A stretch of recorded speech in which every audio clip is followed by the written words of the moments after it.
ભૂંગળા બટાકા બનાવવાના છે. તે માટે આપણે સૌપ્રથમ બટાકાને મસ્ત રીતે બાફી લેવાના છે. ત્યારબાદ લસણ અને સૂકું મરચું લઈ લીધું છે. બટાકા આપણા જો મસ્ત મજાના બાફીને તૈયાર થઈ ગયા છે. હવે તેને આપણે નાના નાના ટુકડામાં કટ કરી લઈશું. કટ કર્યા બાદ આપણે વઘાર માટે રાઈ જીરું અને તલ લઈ લીધું છે.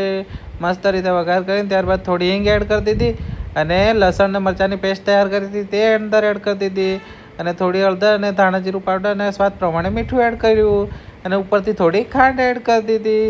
મસ્ત રીતે તેને આપણે 5 મિનિટ સુધી પકવી લેવાનું છે. જો મસ્ત રીતે પાકી જાય ત્યારબાદ આપણે બટાકામાં તેને એડ કરી દેવાનું છે. એડ કર્યા બાદ બટાકાને મસ્ત રીતે આપણે મિક્સ કરી લેવાના છે.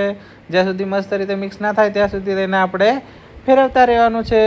મસ્ત ફરી જાય ત્યારબાદ ઉપરથી આપણે થોડા લીલા ધાણા એડ કરી દીધા છે. લીલા ધાણા એડ કર્યા બાદ થોડો લીંબુનો રસ એડ કરી દઈશું અને મસ્ત મજાના જો આપણે બટાકા તૈયાર થઈ ગયા છે ને હવે આપણે ભૂંગળાને તળી લેવાના છે.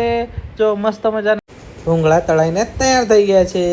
હવે આપણે ભૂંગળા બટાકા ખાવાનો એન્જોય કરી લઈએ. બહુ મજા આવી ગઈ ભૂંગળા બટાકા ખાવાની, મજા આવી ગઈ ફ્રેન્ડ.